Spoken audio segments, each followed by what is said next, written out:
course, trust everyone's well. And Yes. I hope everyone's been enjoying the Women in Karate special that I've been doing this week. What an amazing bunch of women it's been. And I have another one here today, guys. Love to introduce everyone from Port Macquarie in New South Wales, Sensei Mel Baksi. Sensei, good afternoon to you. I hope you're well. How are you? Good afternoon to you, Sensei. I'm very well, thank you. Thank you so much for your time. What an honor it is to have a chat to you. We have roughly 45 odd minutes or so, and I know we can talk for a long, long time about your journey and your history in Kyokushin, but love to highlight you and your journey thus far. The listeners out there, she has an accent, and I'm sure we're going to be looking forward to understanding why and the influence more so that she's had here in Australia in the last 14 odd years. So Sensei, the floor is yours. I always start off with the courtesy of understanding and for everyone out there to appreciate the blessing of how you first got introduced to Kyokushin, or how did you start Kyokushin, or what was the martial art that got you, interested in your training? Thank you. When I was around 8 and 9 years old, my mom used to tell me that I wanted only one thing: to join the police force or the army.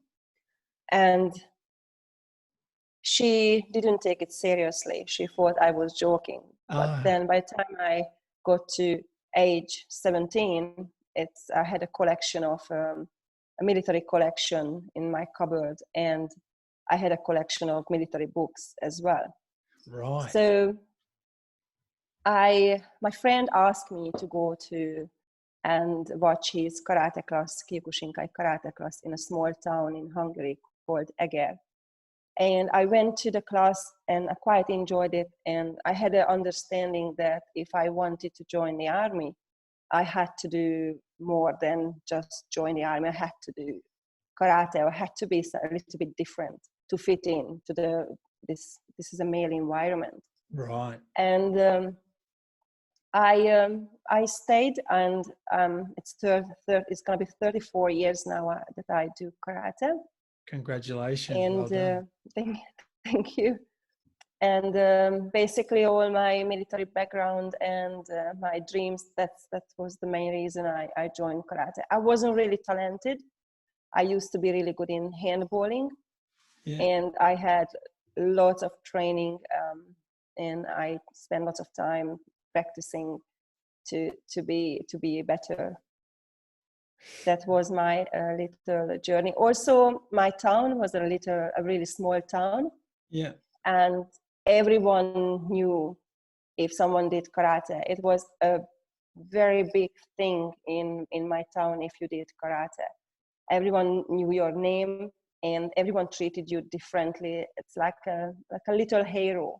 Yeah. So most of the boys, they also joined the army or the police force at the time.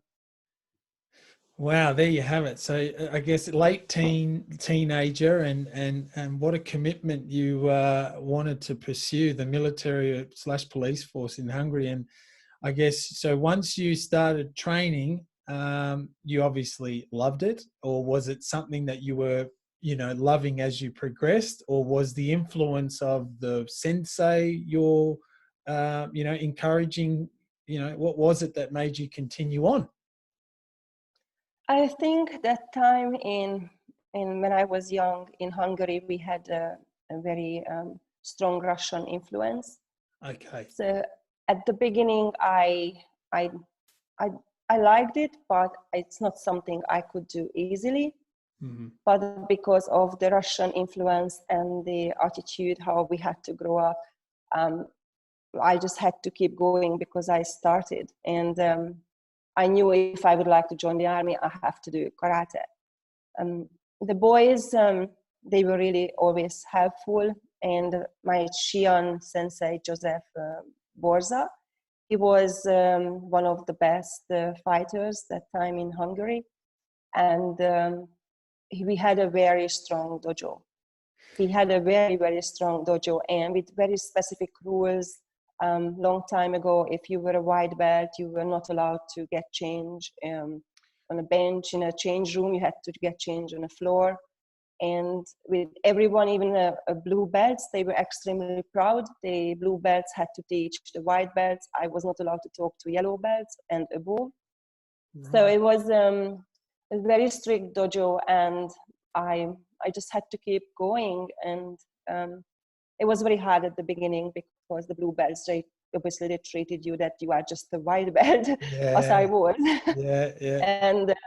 And it was quite interesting. We were working your way up, that actually you could get changed on a bench, and then you can hang up your clothes, and eventually by brown belt I actually had my own spot. Very good. Your change room area. Well, that's just awoken me to the discipline, and I guess the respect of the kohai system that your sensei would have had in the dojo. Yeah. Yes, it was very strict. If a black belt talked to you, it was very special. Especially if she mentioned your name, then that was really special. That's unreal. I smile to that because it would most definitely be. And how many students did your dojo have at that time while you were progressing through? We had around 300-400 students. Yeah. In a beginner group, 80 of us. From 80 of us, only 3 of us made it to black belt. Oh, that's amazing. Wow, what a strike rate. There you have it. So just to be clear for most of us, so it was 300 to 400 in the club, in the dojo, but then in certain classes, there would be up to 80 students. Is that correct? In the beginner class. Yeah. That's a beginner class. Yeah, and then your seniors. Well done. And so, you progressed well, and I always ask everyone, was the daunting of the black belt grading, was it something you were ready for? Was it something you were, obviously proud of achieving, but how long did it take you to get there? And on top of being in the military and your work commitment and your professional career, how were you balancing it all? So in my time, the grading, it wasn't such a thing like you graded every 3 months or 6 months. It could take 3 years. Like I had to grade from yellow to green after 3 years, from green to brown after 4 years. I stayed on brown belt till 8 years, also because of the university and all the study commitments and building my career. It was harder to grade, but also because I was already competing in a Hungarian national team. But it took 16 years almost to grade for my shodan. Oh wow! Well and done. Even if you were a good fighter, Shihan used to tell us that you are a great fighter, but not ready to be a karate master yet. Wow! So we just said us, and we just keep training. Fair enough. And But in the army, it was great because in the army, my Shihan, he was the commander, Shihan Furko, the pioneer of Kyokushin Karate in Hungary. So it was the part of the actual army training. We had to train Kyokushin Karate in the morning, sometimes in the afternoon, participate in specific Kyokushin Karate demonstration with weapons, without weapons. Were you in your gis? Were you in the official gis when you were training Kyokushin in the military? Within the army grounds, you had to wear army uniform. Okay, but the training was Kyokushin Karate syllabus. Yes, it's mostly fighting techniques. Yeah. And the fitness and most of the officers actually they were practicing Kyokushin Karate. Yeah. So when we finished our army work during the day, we went to the dojo, and then most of the time the same people, the same students, how good. officers were in the dojo too. There you have it. It was quite interesting. The boys, they had to have short hair. They couldn't have a beard. They had to shave every time. Right. And for the girls as well, really tidy hair and short nails. Yeah, very disciplined, very, very etiquette, more so. Hey, that's fascinating. Thank you for sharing that. And so your 16 years of consistency, and like you said, continuing to pursue, and then the illustrious showdown grading appears. How did you perform? How did you go? And I guess, how did you feel afterwards? In Hungary, we had to do 30 fights for showdown grading, and at the system we had is only with black belts. So the black belts and the brown belts, they queue up, and without any break, they just the next person, person. And I was, because of the military, I was very fit. I was fighting in lightweight. So I think I did well. Yeah. I was told I did well. Very good. Yeah, the bruises and all the injuries, and it's the system that you had to be really eaten up. So we always had a doctor after the grading, and you went straight to the doctor. Yeah, basically. Fair enough. But it's hard because it's such a long grading without no breaks, and even the fitness after all your syllabus, your katas and your idogekos and different combinations. One black belt stood in front of you and counted each knee up to 100, and if it wasn't good, normally you had to grade in a camp. So if it wasn't good enough, then the next morning you had to get up and still continue your grading. And so it took a while. It took a while to complete. Well, that's why that part of the world produced some of the best, if not the best, you know, in all facets of Kyokushin, right? You know, the discipline and the the standard is probably the best word that I like to use with my students. There's a certain standard, and for your Shihans there, they obviously had a high standard, and they wanted everyone to make sure they earned that badge of honor that was instilled. Well done. That's great. And we get to that point. And again, I know that 16 years just went, you know, drop of a hat in just chatting now, but to you, that would have taken a lot of commitment and time. But after that, Sensei, we've got a fair bit to talk about that I want to bring up, because if we chop and change and jump, guys, it's because there's certain things that we've got to just bring up here. But you on your website, you also mentioned that you had done 100-man kumite as such. You did a test of that nature in Hungary. Is that correct? Can you walk us through that? Yes, it's happened in a winter camp, and we had Shihan in a camp, but then he had a commitment. He had to go back to town for a day, and the other senseis, they decided that we will have 100 kumite tests.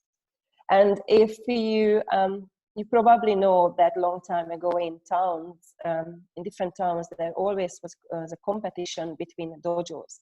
Which dojo is the best? So when you go to the camp in Hungary, long time ago, of course, you have different dojos together.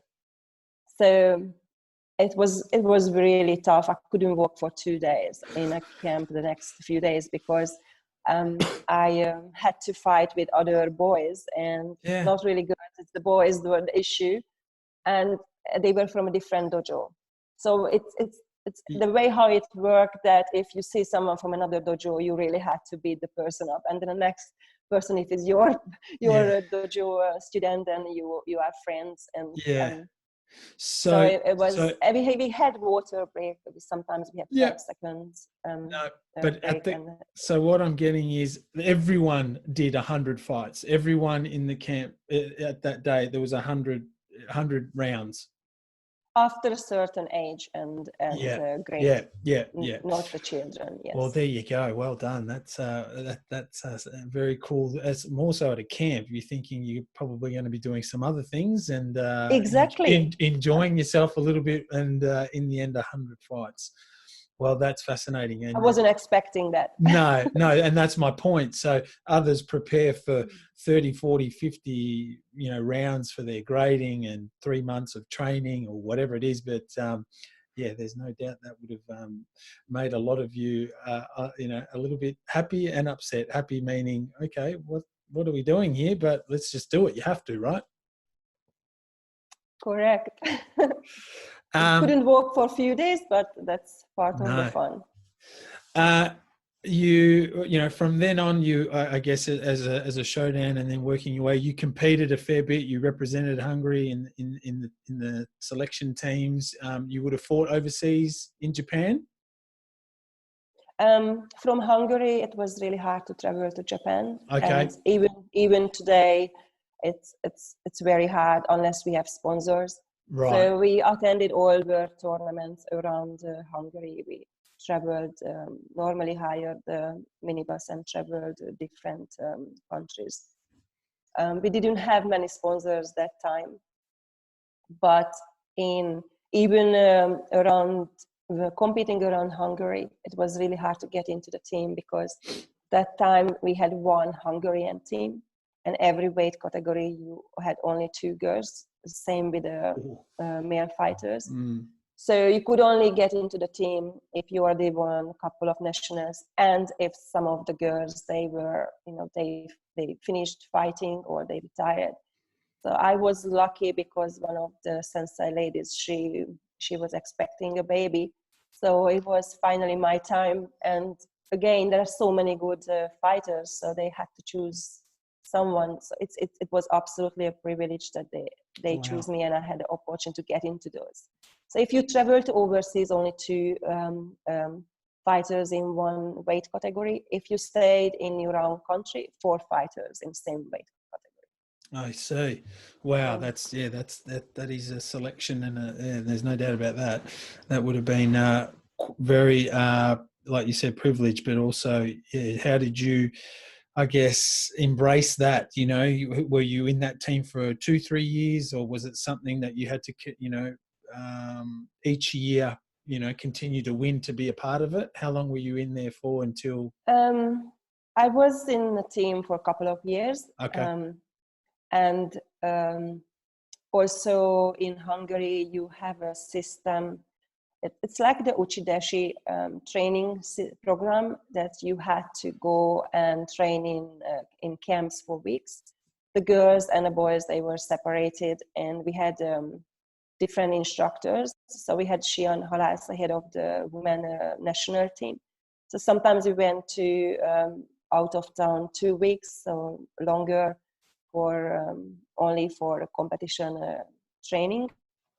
So normally 6 weeks a year we trained. So I was committed firstly because I had to keep training to be able to get into the team, and then to stay in a team you had to keep training. So the first time I really had a holiday, I was around 24-year-old. Before 24, I just had to keep using all my annual leaves and all school holidays for training. So just to get clarity, and excuse my, so 6 weeks, are you talking straight? You're away for 6 weeks, that type of Uchi Deschi, or you were in and out? 2 weeks minimum with Shihan Halász, and then all other school holidays and different times between Christmas, New Year's Eve, we all had karate camps. So if I had school holidays, I had to go and train. Also during the week, when I was in a university, I finished study, and in the afternoon I went to training, and all the weekends, most of the weekends, we full-time, we had to train in Shihan Halász dojo.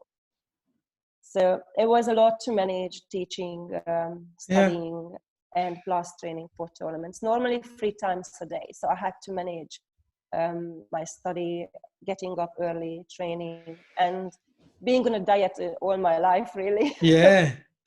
I'm respectfully tired trying to do what you just done. That's amazing. You know, like the commitment there is astounding. Well done.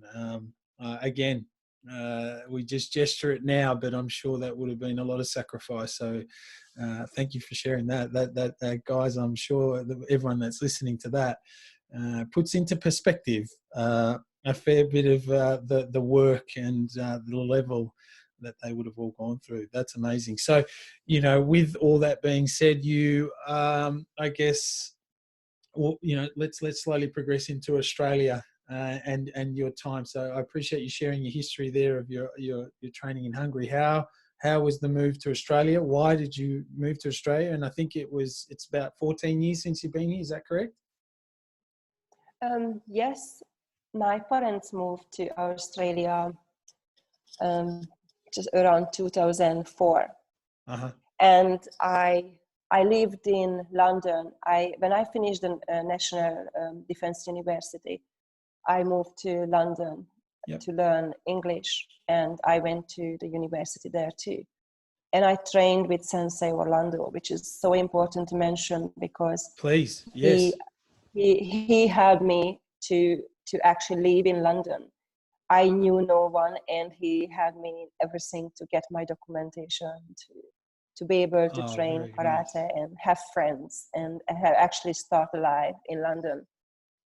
I stayed in London for 5 years. I didn't really plan, but my parents couldn't organize my documents, so I actually stayed in London longer than I expected, and I loved it. Every minute I loved in London. And when I arrived the first time to Australia, it was 2006. Okay. So I stayed 6 months at first, and I trained with Hanshi John Taylor. Yep. And that was a time when Sensei Jason Baltov and all other students, they were training for a world tournament.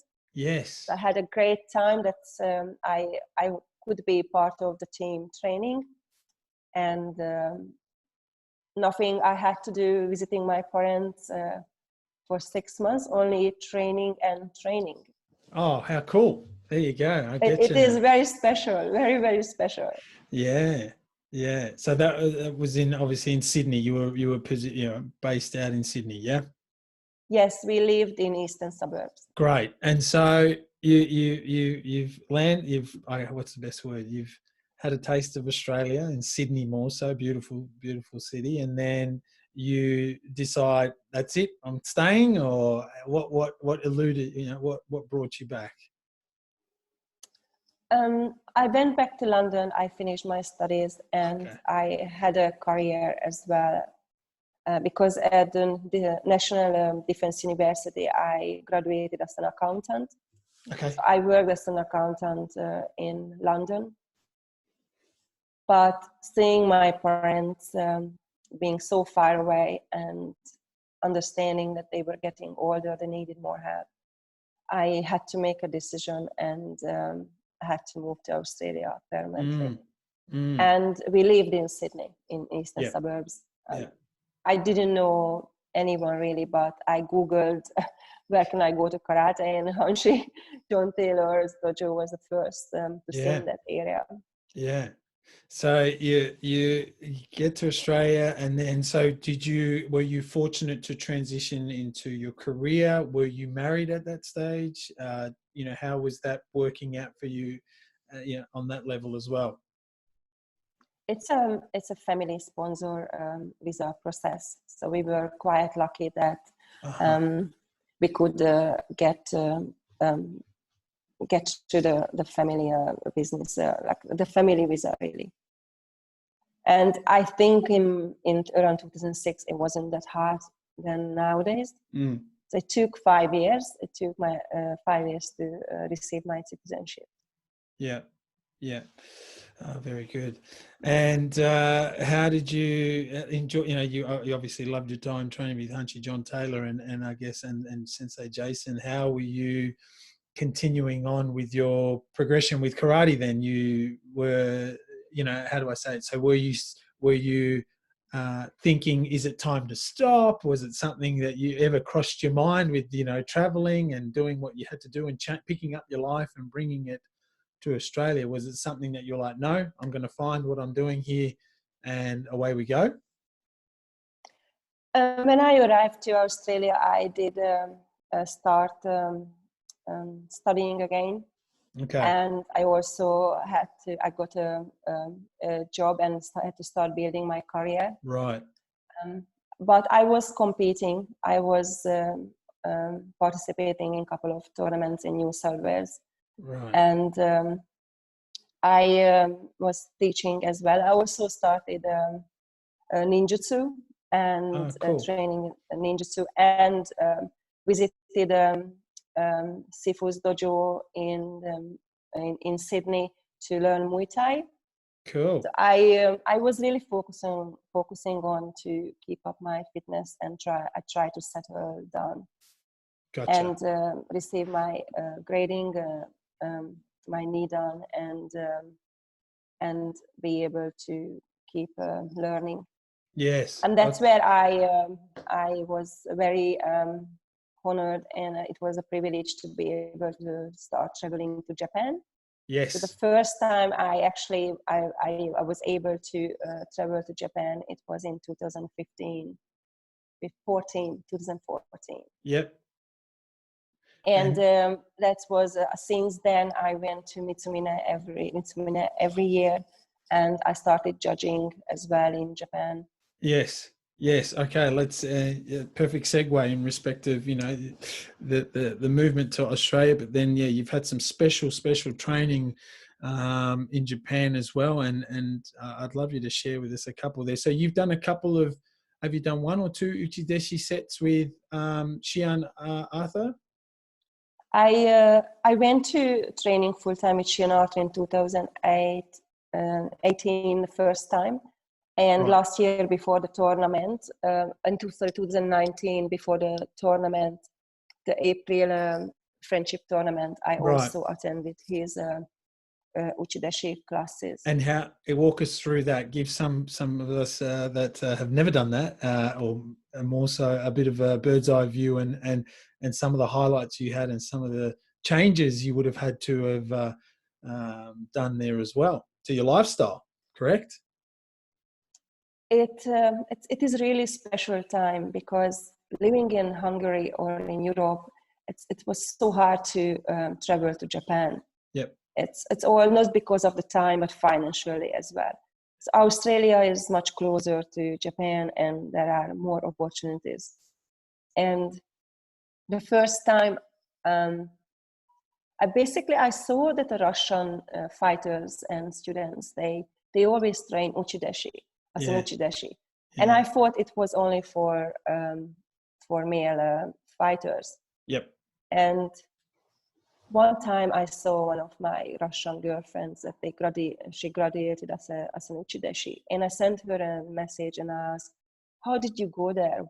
How did you manage to get into this program. This course, this program?" And she told me that I have to ask permission, and I could go. So I was very lucky. I received permission, and I traveled to Japan when I had during school holidays, because I already had my own dojo, and that's one of the things. So when I opened my dojo in Port Macquarie 2 years ago, I was isolated. I wasn't sure how I'm going to train. I had to build up my own training program. Right. And one thing I learned is that one should never stop learning. Mm-hmm.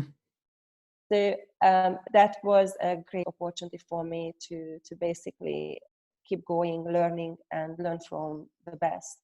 Yeah. When I traveled to Japan for Uchi Deschi program, I wasn't sure what I can expect.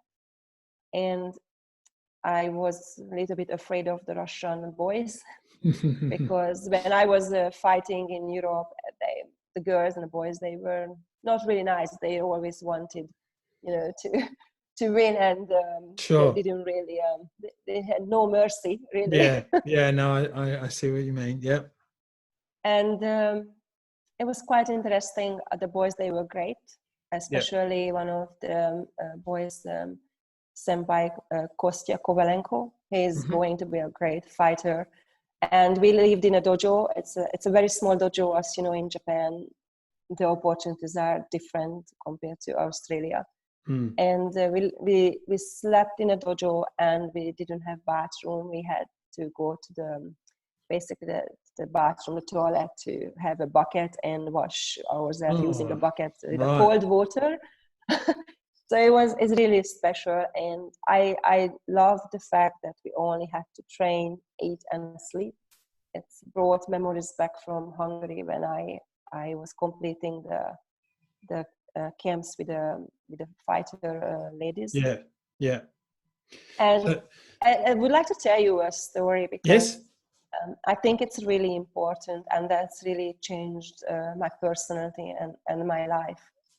When I went to Shihan Artur, I arrived on a Friday evening. Saturday we had the Saturday session, and Sunday is supposed to be your off day, your break, when you can go around in town and have a sightseeing.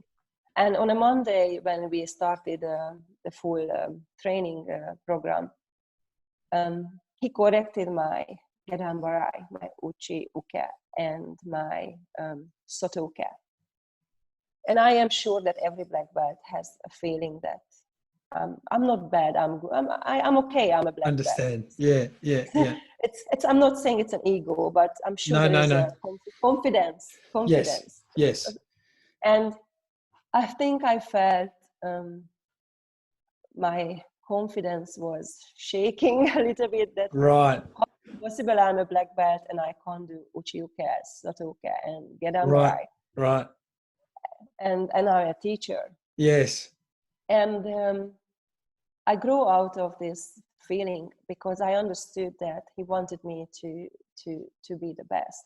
Right. He was teaching me for the best, and I learned that doesn't matter what is the correction, even if the most basic techniques. It's all about learning.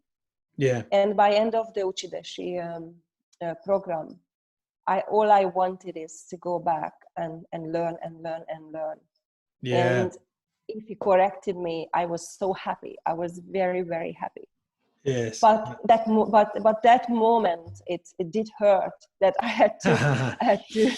I realized that my Uchi Uke and my Gedan Barai wasn't as good as I thought it was. Yeah. So it's important that we keep learning and accept every single advice, and doesn't matter what level the advice is. Good point. And for those, just to be clear, the Uchi Deschi program was under Shihan Artur Hovhanissyan. You guys should follow him. I'll put his name up on this as well. He's a legend. He's such a gentleman, and a big hello to you, Shihan Artur, from me. And in respect to that, you did it for how many days? How many days were you there for? The first time I did 15 days because that was the only time I could leave my dojo. Yeah. So I am the only teacher in Port Macquarie. Yeah. So I don't have sick leave. I don't have holidays. If I have holidays, I travel to Japan. I get you. To learn. So 15 days, and so just on 2 weeks. Yeah, you mentioned that the school holidays are very good. And your highlight, I guess, and takeaway from that in sharing with us is, those basic, learning tips, as simple as they may be, but they mean so much, don't they?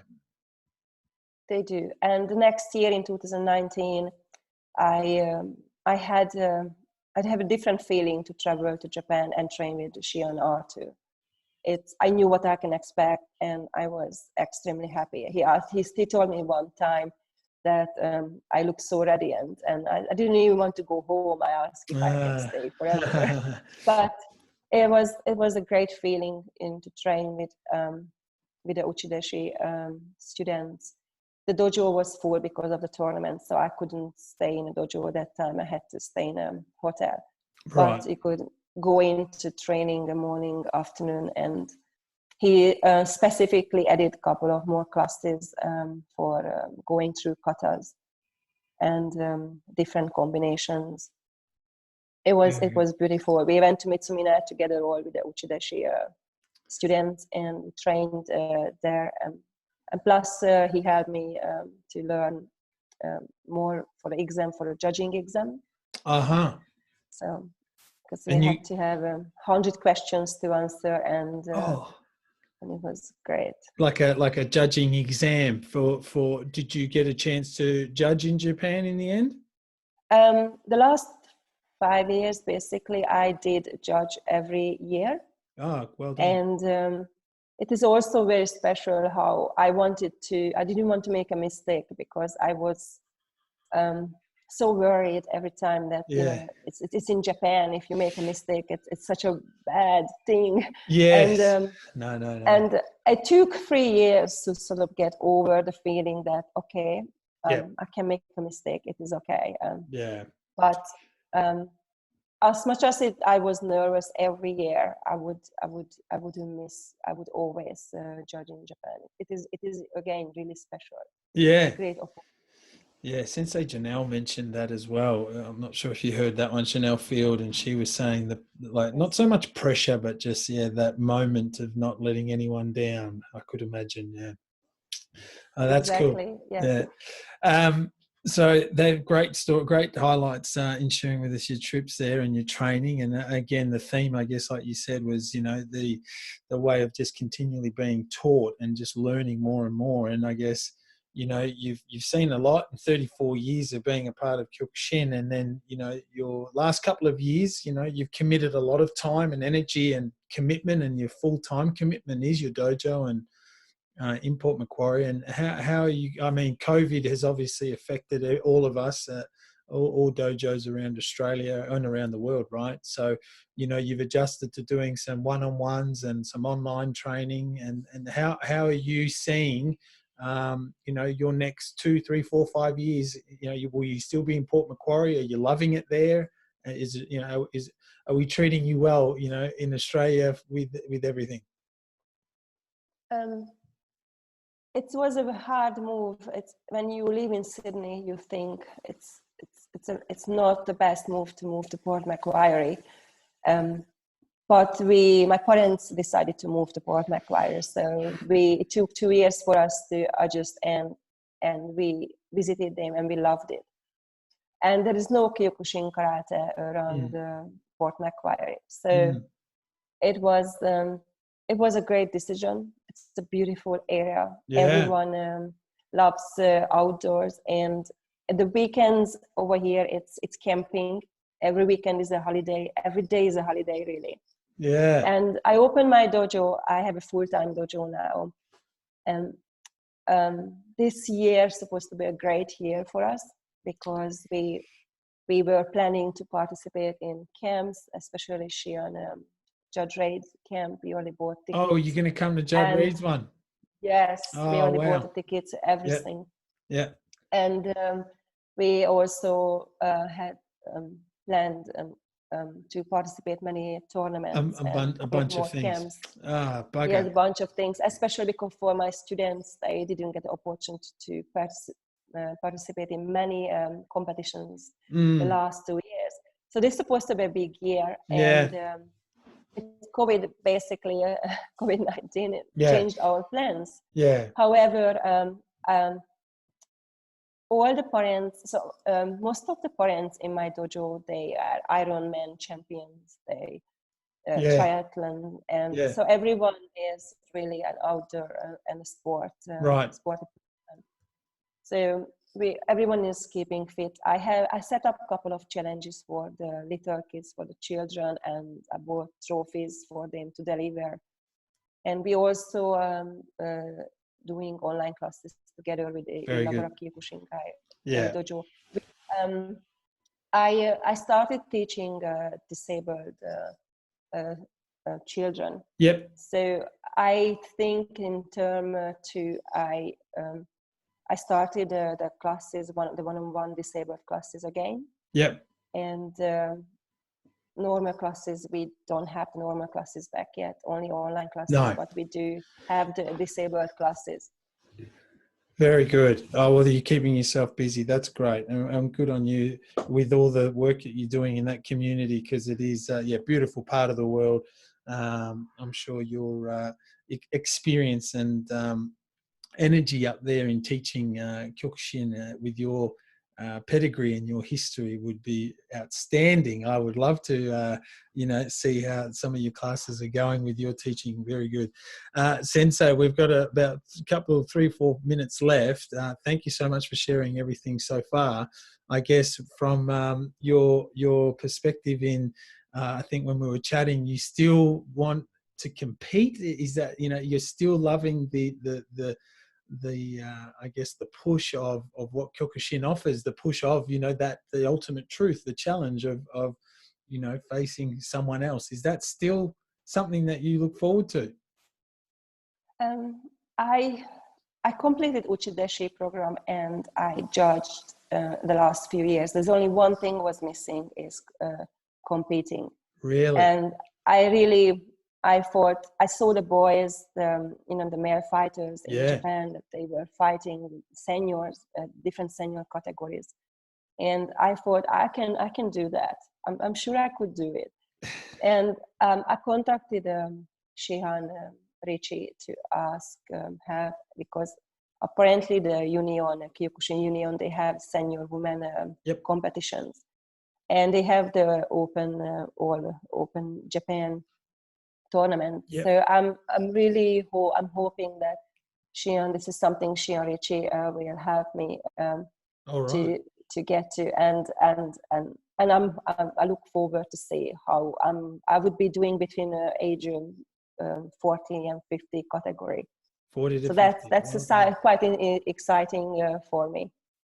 Well, there you go, guys. Isn't that something special? And I think they title it, no disrespect, because is the veterans category as a 40 plus. So for those that aren't familiar with it, I guess your fighting career is never over as such, depending on these types of tournaments. And Sensei here is seeking that next challenge, and that's very impressive to continue to have that. I guess it's a bit of the bucket list for you, is it? It's just that one little thing that you want to tick off. Definitely. And just keep going, and if there is a 50-60 category, I would definitely keep going. That's amazing. That's great. That inspires, I'm sure that will inspire a lot of the other senseis and Shihans, and I guess that are listening to this. If there were 50 to 60s, they'd all say, Wilson, probably get there and then just take one or two kicks and then say, yeah, that'll do. We've been there, done that. But lovely chatting to you. Thank you for sharing your highlights. Such a fantastic journey. I would like to praise you for that, and more so, if there's anything you'd like to add just to finish off before I do my summary, the floor is yours. If there's anything you'd like to say, go for it. Even to family and friends in Hungary, you can more than happy to say it in your language, because I'm sure maybe some might listen and you might send it to them. So feel free, the floor is yours. I think what is important in a Kyokushin Karate journey, that you never stop learning, and supporting your children, mentoring all your students, and walking with them in the same way, and advising them and spending lots of time with them. I think it's really important. And in our dojo, we have a sponsor, the Taking Point Lions Club in Port Macquarie.